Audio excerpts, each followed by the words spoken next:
Hello everyone, welcome to my special book launch of Walled City, and it's finally out, so thank you for those who are watching it in replay. Drop some comments down below so that I know that you've been watching, and post a comment so I can see who's here and I feel I don't sort of just talk into thin air or my DVD watching kids. So it's finally the launch party. I have been so excited about this because this book has been actually quite long in the making, long for me. It's been more than a year, which is pretty long.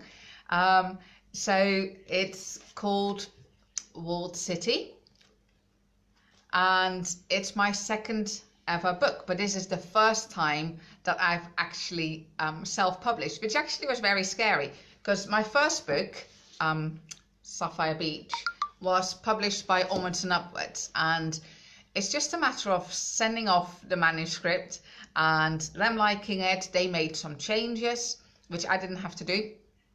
They made it perfect. They did all the magic, the formatting magic, and they sent me a cover picture. Hello Philip, really good to see you. Hi Sheila, really glad you made it.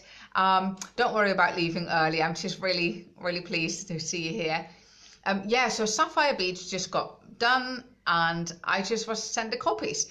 This time, yeah, the buck stopped with me really. My editor friend Beverly, she did a marvelous job of cutting down words, changing things, just really improving things. Took all my exclamation marks out, but almost all. I think we skipped a few, we left a few in. But all the formatting, and I wanted to make the cover myself. Now, I don't know if you can see behind me is the painting that Lily made for me, especially for this book.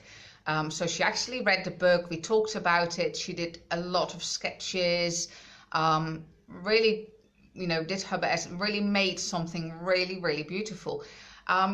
And I've used that for the book cover. So when you get your copy, you can see that the front and the back, it's actually like the entire painting is the front and the back. So I've made it like a wraparound. I just really loved her painting. And the painting is based on, not the main character. The main character is actually lying down, which is quite hard to see on the back, but he's there. Hiya Sheila, really good to see you. So the main character is Hax, and he's a young chap. So he's on the back lying down, but he gets to know the girl, and the girl is in the front. So I really like the painting, and the good news is I'm nearing the end of the sequel, and she's working on the next painting, so I'm quite excited about that. But yeah, so Lily Musker, I will be putting some of her links to, because she's got a website with all her paintings. She's got some amazing paintings. Some of them are like of dogs and people, like portraits, and they were just amazing. So I'm really excited that Lily made the painting especially for Walled City. And then I made it into a cover. So I was a bit, hi Katie, really good to see you.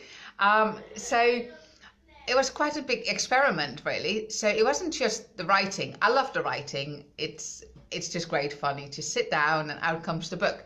But then it's like all the extra things. So you have to format it, and the front matter and the back matter. And there's like all these words coming my way that I have never heard of.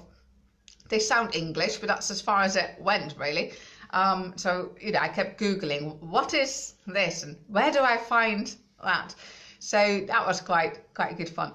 And yeah, and then it just goes all off to Ingram Spark, which is like the distributor. It is. I'm in the middle of the sequel, actually, Philip. Yes. The next one, the working title is called Beyond the Hills. And it's just really good fun because that was my last year's NaNoWriMo project for November, because I'd done Walled City and loved it. Hello Sarah, really good to see you.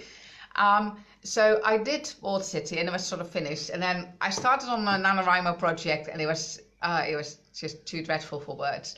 So I decided to go back. So this one is set in Alabi, hence the Alabi Chronicles. And I was going to do like Alabi trilogy because I have 3 in my mind. But then I thought of like another one. So I thought if I got a trilogy, I'd be like stuck with just 3 volumes. So I thought if I go with Chronicles, it could be, well, as long as we want really. So this is the first one in Alabi. So Alabi is like a city-state, a fictional city-state. And because I set it in the Southern Hemisphere, of which I know nothing. Fortunately, I knew that my editor friend, she is from Australia. So she's very good with the Southern Hemisphere. So I got my dates completely wrong, as one does. I don't know when they have snow. So I got the date wrong when they had snow. So she corrected me. It's like, we don't normally have snow that time of the year. I was like, oh, don't you? Okay. Let's change the dates right now. So we changed the dates. So that was fine. But I was glad she heard it. Yeah, it's definitely better as an open series because this one, it was because on Instagram there were some people and they did a podcast about world building. And it was just really interesting. You know, it's not just sort of like, oh yeah, let's have a state. It's like, well, you know, what natural resources, and it involved a lot. And it was just so exciting in building your own world with anything you wanted, really. So it's a little bit based on Tuscany with like the sort of rolling hills. And yeah, I'm sure it is, Sheila. It's just, I needed snow. I needed him to escape in the snow. And I was like, right, what time of year does he get out? So, yeah, we got it wrong. I thought it was like, I don't know, like soon after Christmas. And she's like, no, it'll be a bit later than that. So we got soon after Easter and it worked. So yeah, it was, you know, just bringing up the whole fantasy city. It was just so interesting. And I had so much fun playing around with it. So what I did was I used Latin words and then changed them make them sound like names. So I can't even remember now what Alabi stood for, but you know, some Latin buff will probably recognize it. Yeah, I think it was June, July. Yeah, definitely. So it's like the Latin words changed into names. So I ended up with Alabi. And Alabi has banned all emotion and belief because they felt that causes a lot of problems in people's lives where things go wrong just because emotional reactions. And then Hax comes in from outside and he has been sent. He's been to like a special training course, which is like really like a Bible school or a missionary college. So he's been sent in, and because of the security issues, he had to go by himself, which of course it's normally not a first choice for missionaries is to go, hi Ruth, good to see you. You know, normally it's, you know, being sent out in 2 is for a reason really, but he's been sent out. And because he's like a young man, he has a very firm belief in himself and his own abilities. But he hasn't banked on, you know, when you're by yourself, it does get very lonely because he realizes that he's come from such a different background. So it's hard to get into the Alabi society. And it's just running them down. So when I write, I like to answer questions, you know, what does, and because I like faith fiction, I like to answer questions of faith. So what would it look like if, or what would happen if? So what would happen if you went out by yourself in a society that was very opposed to any form of faith? And it was really because I went to a pastor's wives' day. And one of the ladies there says that she works a lot with university students, and she said it's really hard because you get assimilated. You take on habits and ideas and thoughts from people that you associate with a lot. So I wondered what would happen if he had gone out. So yeah, he gets in trouble a little bit, and he does feel alone. Both the editor and I got a bit tired of him. He's a bit of a wimp, so he moans a lot. So in the end, we started with the edits, we actually cut out a lot of his moanings because we got a bit tired of him saying, oh, how long do I have to be here? And I was like, he's only been there 2 weeks and he's already complaining about his mission. So he moaned a bit. He was a very moany guy. So a lot of his moans have come out. So when you read it and you think, wow, this guy was really moany, just think of it. The first drafts had a lot more moaning in it and a lot more complaints and him whining and whinging. So you're lucky. You've avoided a lot of that. But it was nice. And when I write, I don't really have a plan. I just write and I'll see what happens. I don't know what happens at the end. But I tend to have certain things that I want in. So that could be a Bible verse that I really would like to be in there. Or it could be an incident that I really want in there. And it will come up eventually. And sometimes it catches me by surprise. I'm like, oh, that's where that Bible verse comes in. I was like, that's great. And sometimes I plan it a bit. But I find if I plan it too much, I tend to rush the chapter leading up to the incident because I want the incident in. I want him knocked out, or I want him caught, or so that's always a bit tricky because I don't really plan, but then I have this thing that has to happen and I can't wait for it to happen, so it can feel rushed. But in this case, I just had certain things that I wanted. Like I wanted him escaping in the snow, hence the completely wrong snow dates in the southern hemisphere, which fortunately got corrected. So he stays longer than he anticipated, really, because the snow didn't come. So poor guy, he was stuck. So my editor friend helped with that a lot. We got a lot of the moans out, we got a lot of the exclamation marks out, we got days out. He didn't quite get knocked out, I'm afraid. He did lose one of his best friends. I'm definitely a pantser. He didn't get quite knocked out. He had a really bad day where he had a really bad migraine attack. And it was the day where he was going to go to the beach with the girl on the front called Cecilia, who is like one of the main characters, and she becomes a Christian. So he follows her to the beach. They go out for the day. Now he has this really, really bad migraine, which is bad enough in normal life. You just want to go in a dark room and quiet room, soundproof, people-proof, and sleep. And that was not an option. He had to go to the beach, which is like the worst thing to do because the bright light will really hurt. And there's a lot of noise, which also doesn't help. But in Alabi, being ill is not a good idea. And you cannot self-medicate, but he has tablets with him because he knew that, if he was going to Alabi for a while, there was always the risk of getting a migraine attack, in which case he needed tablets. So he took tablets, and they helped a little bit. They took the edge off a little bit and made it actually possible. But he had to hide the fact that he was really ill, and he had to hide the fact that he had self-medicated. So that was quite a bad day for him. A couple of times he has a couple of near misses, but that's the thing a little bit that I find it's not so much like an adventure book. It's not really a dystopian novel. I mean, we discussed this yesterday. We have this lovely chat every now and again. It's really great fun, and we discussed it. Sorry, there is no dragons in the book, and we did say no book is really complete without dragons. So I'm sorry, there is no dragons in Walled City. There's other things, but no dragons. So, yeah. So it's a bit hard. It's not really, it's fantasy because it's in a fictional world, but they're like quite normal people, normal-ish. Yeah, it's not really dystopian as such because, I mean, the city is pretty dystopian, when you cut out all emotion and all feelings and everything. It's not, I don't know.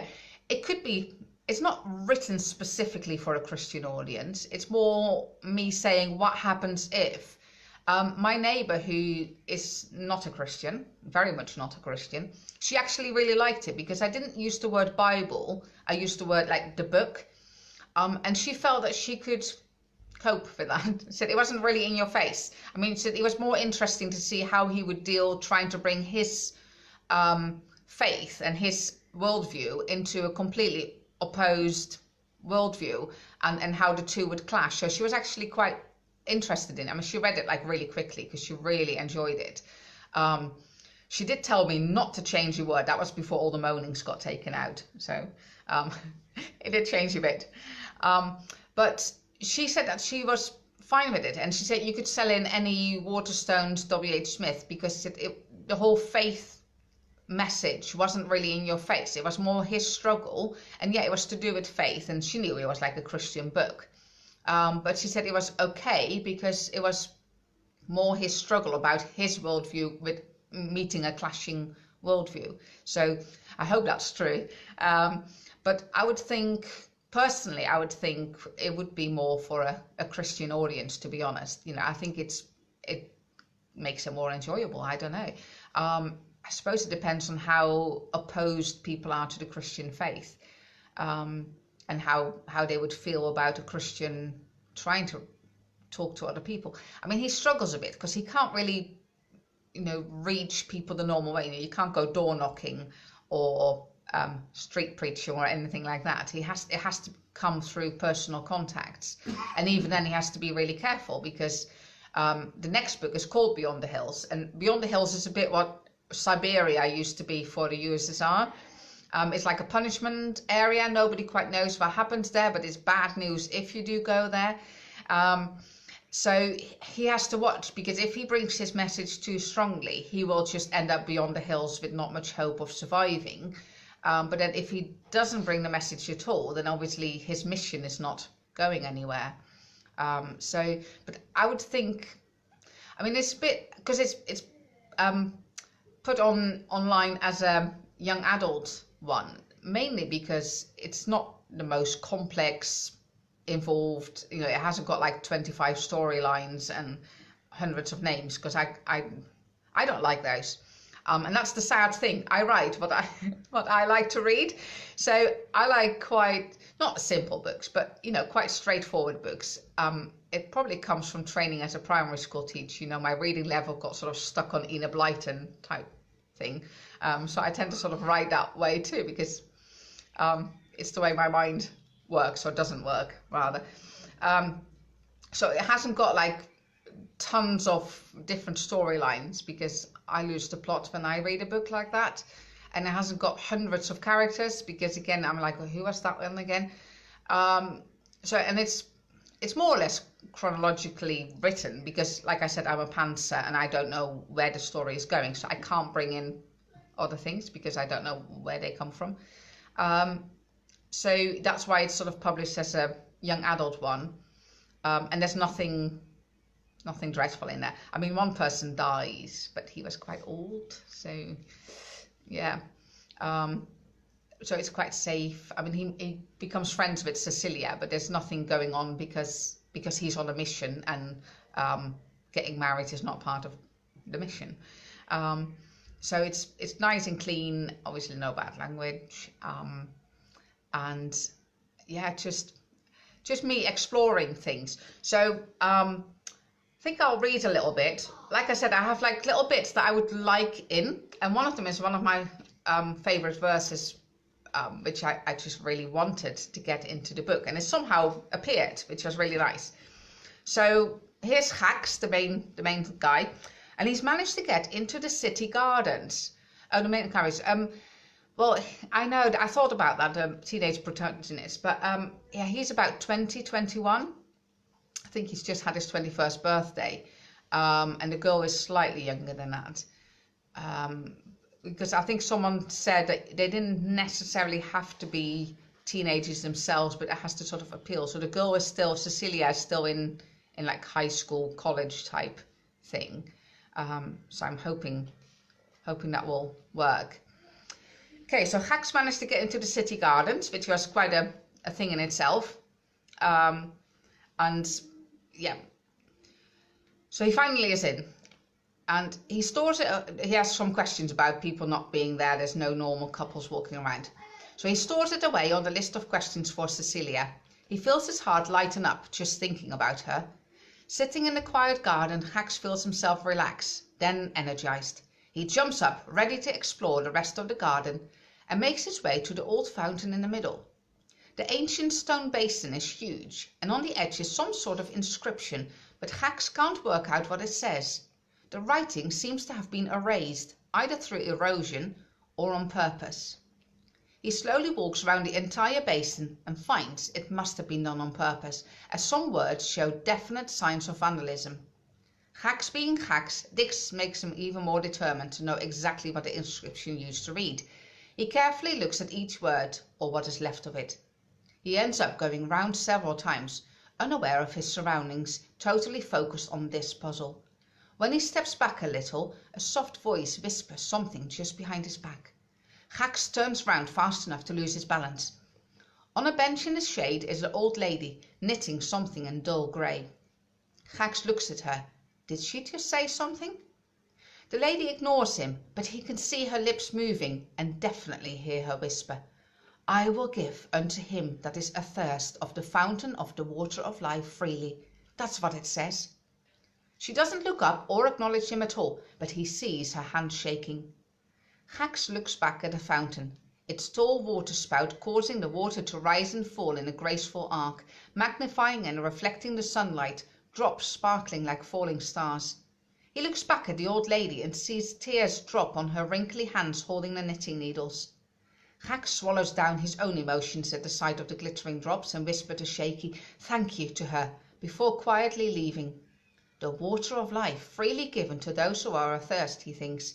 I wonder what sort of lecture I would receive if I mentioned that one to Yura. Now, Yura is like the equivalent of Alexa. The garden suddenly feels cold and quiet, no longer bright and beautiful.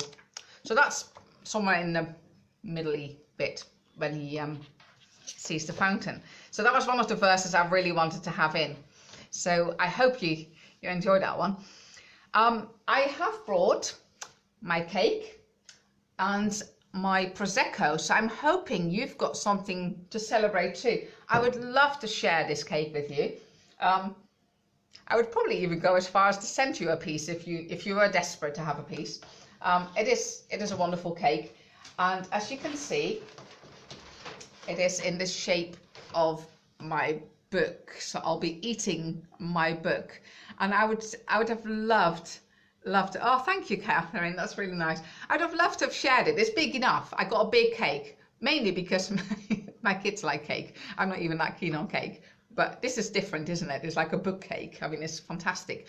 I must admit, I got that idea from Philip, who's also on here.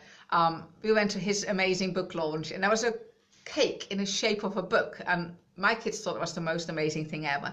So it was a definite must for my first book. So it has to be a must this time. So here's the walled city cake and my Prosecco, which my husband will pop. So wait for the loud bang. And I've got a nice crystal glass. It's not really a complete crystal goblet, I'm afraid, Ruth, but it will do. So I'm going to cut the cake, and I might get my kids to come in. They're all, we stuffed them in another room with a DVD, as one does when there's kids. I'll be eating my words. I know, that's the cool thing, isn't it? You know what? I almost didn't get it because I had to go into Asda and you book it on the computer and then you give them the receipt and they print it for you.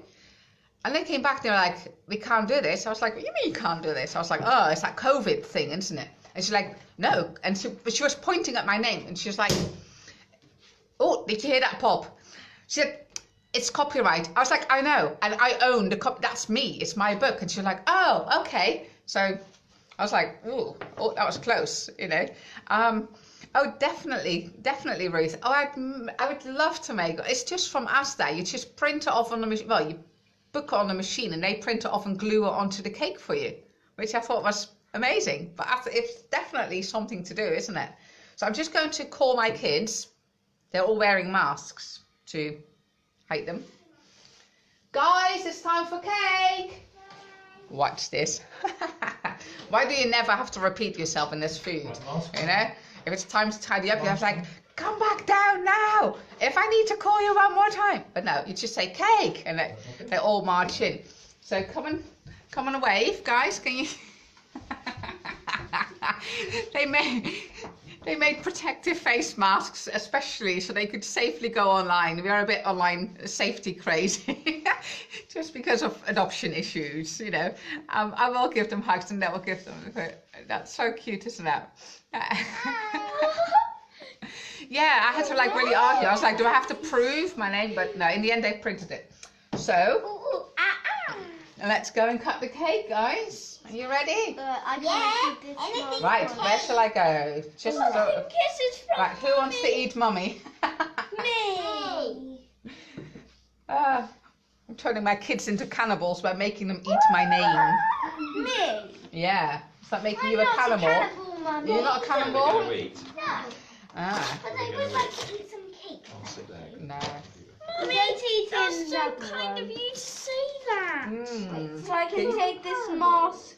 Yeah, take the mask off when you're out of sight. Yeah? Can you do that? Yeah, I want a big piece. I bet you want a big piece, yes. I want a really, really big piece. Right. These 4 ones in the middle are all a bit the same size. Yeah, they're all really big slices because it's a really... And it says... Party It's time. party time. If they're not that Right, big. you can be autumn. Hold on tight, Ems, because the paper comes off, yeah? Can I sit behind Right. So you got to hold on tight. Yeah, got it? Okay. Right, Mr. Ninja. One of them did not make a mask. He loves being a ninja, so he got his own ninja outfit. You can be Ares. Does that sound like a ninja name? And you, Miss M, can be M. How is that? Clever. And we'll call Daddy Yeah? Does Daddy want a piece?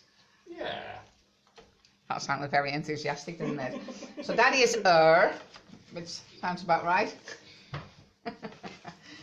And I have to go off a line. Oh, I so wish I was with you guys. Yeah, let's hope it all passes soon and we'll have to have a proper launch catch-up party because a lot of others have had books. I mean, we had a lovely one. Was it last week, Sheila, yours? Wasn't that long ago? So here we go. And my Prosecco and cake. So cheers, people. Cheers! Thank you for coming. Hooray! Hacks. No, I think, she used her niece, who actually turned up at absolutely the right time. So she got her niece to model and she took lots of photographs. But apart from that, Hacks is like G-A-X. Hacks is...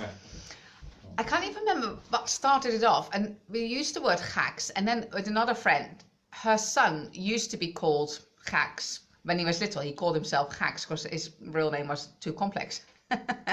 Cheers, everyone. So I asked his permission to use Hacks as the main character because, just because I could. And he loved it. He thought it was great. So that was really nice. So it's Hacks and Cecilia.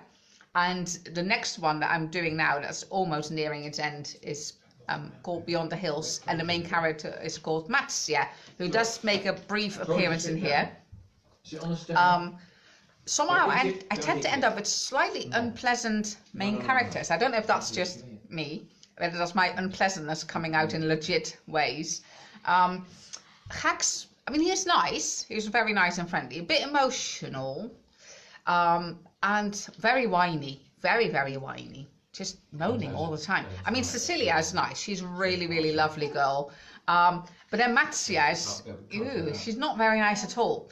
But I'm starting, to get her. She gets nicer during the book. But when I'm writing, I keep making her very nice. I was like, hang on, this is the girl that isn't very nice. But she makes a brief appearance in Walled City. So yeah, you can get the book in various places. Signed ones if you go to my website, which is vicariousHome.com. And I even have a Facebook shop, which thankfully Wendy Jones from ACW, she helped me to set it up. She went in my website, like, your link's not working. And I was like, I'm sure I put the shop up. Facebook told me my shop was up, but it wasn't. So together we set it up. Then it turned out my website needed to. So it's been a bit of a technical day this morning, setting up places, but it's quite good fun. So I also have bookmarks. So obviously, if you buy a copy, I will get you a free bookmark, which then has the thing at the back with the website. But yeah, lovely bookmarks. And I think the thing that I like the most about it, it sort of came out a little bit in the. I managed to get acknowledgements in this time. It's going to go everywhere. My son is making a mess. Did you hear the panic? Just wait to sit there. It's, Just sit. when you write, you're just sitting at your desk. I sit on my bed with my laptop on my lap. And it's something you do all by yourself. But this time it's like, with a friend, and we discussed the painting and we looked at the painting and she sent me sketches. So it's like, and I know who made it. I saw it in her studio with all the paint still around. And then the editing wasn't done by someone that I had never. Oh, we're twining stuff now. Yeah, so the editor is a friend. So again, we discussed the book, we talked about it, and she said, "You do realise that's not when we have snow in the southern hemisphere." Right. So when I see the changes, it wasn't just me and an unknown office staff. I was doing the typing and all the fun bits. But then it's really nice to then discuss it with friends, and so the finished products is done by friends as well. So I really, really like that. And then I love ACW, you know, the Association of Christian Writers, because they've been supportive, they've been fun. I mean, I love our, sort of every now and then we have this chat, which is great fun. And it's just, you know, you get advice. I mean, you know, you get involved with things. We get some really good writing ideas. Lots to do with cats in a moment. But no, it's just really supportive, and it's really nice to have friends to do it with, because it can be really hard. You know, I get massive wobbles because, you know, when it came, I was like, does it look good? I mean, what if nobody likes it? What if nobody reads it? What if people just buy it to be kind and then say, oh yeah, thanks, I got it. And it's like, you know, like a $8.99 donation, you know, that would, yeah, I don't know. So it really helps to have friends around, and it just makes it extra special, really. So I'm really glad to be sharing this with you, with Earl Grey and other twinings. And I know that Ruth is having some, she's got the Queen's Own tea, whichever make that is.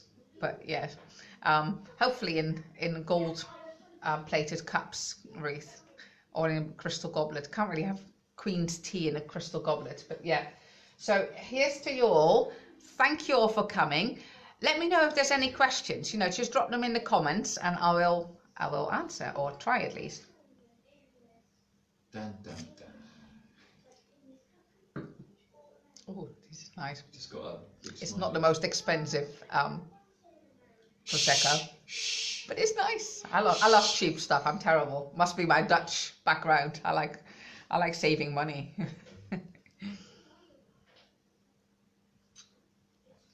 So let me know if there's any more questions. I haven't missed any questions, I think. I'm pretty sure I got quite a good idea out. Got those people. Wow. In the front of me, yeah. 174 Mason tea. Oh, quaff by the Queen. There you are. See, for 17th century porcelain. Oh wow, Ruth, I am impressed. I hope it's not like Coke. That would be awful. It would be a bit of a come down, wouldn't it? Yeah, you could be. It could definitely be. You sure it's not 17th century porcelain? Nobody checks that sort of day to day. You could just say, I'm pretty sure it was. People would have to take it for that, couldn't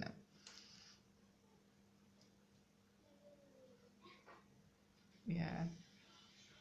Yeah. Oh, it's so good to be here. Anyway, I'll be closing this one off, but do put, you know, questions in the comments if you want to know any more. And I will go and eat my cake and drink my prosecco. And we're going out for a meal to celebrate because it's St. Nicholas today. So it's our main present giving thing. We haven't done the Secret Santa this year because it's too complex for the kids being allowed in the shops. People sort of struggle with that. You're a drink less. Oh dear, you're gusta latte. Oh, nice. Oh, absolutely. Absolutely. It works retrospectively, Ruth. Yeah, so it's St. Nicholas. So this year we'll probably do like Secret Santa for Christmas. And the main thing with St. Nicholas is you buy one person one present and you have to write a poem for them. So my kids actually love doing that. We are in tier 2. Yeah, so we're going for a Mexican because we have a sponsor girl from Latin America, and it was her birthday a couple of days ago when we were still locked down. So we couldn't go out for the meal then. And we always go out for a meal for birthdays. It's such a great excuse. So we're going for that, and it's St. Nicholas, and it's my book launch. It's a definite excuse for a Mexican. I've never had Mexican, so I hope it's nice. It sounds nice. So tacos, my husband says. I like tacos, so it can't go wrong there. Oh, brilliant! You're doing a blog about St. Nicholas. Yeah, it's great. I mean, my kids are dreadful. You know, when someone says, "Oh, you know, Father Christmas," they go, You do realise that that's all wrong and that's an American invention, and actually it's St. Nicholas who died a very long time ago. So it doesn't always go down well. I mean, it goes down well with the mums, but not with the kids. So, yeah, my kids love pointing that one out. So they love St. Nicholas, and it's such a great time, such a great family time. Involves a lot of food, which is always good, and presents. So what's not to like? And chocolate.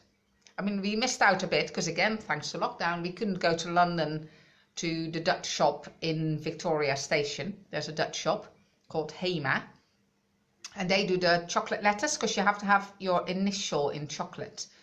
And that's where we normally get them from. Or if we've been in Holland just before, we bring them back already, but we didn't this time. And then we couldn't go to London. So we have no initials in chocolate, which is dreadful. I mean, you know, it really lowers the whole tone of St. Nicholas this year, but hey, you know, we have to make do. Oh, Mexicans, okay. Oh, thanks, Ruth. I'll watch out for that. The Dutch word for it, what it is? The Dutch word, Sinterklaas.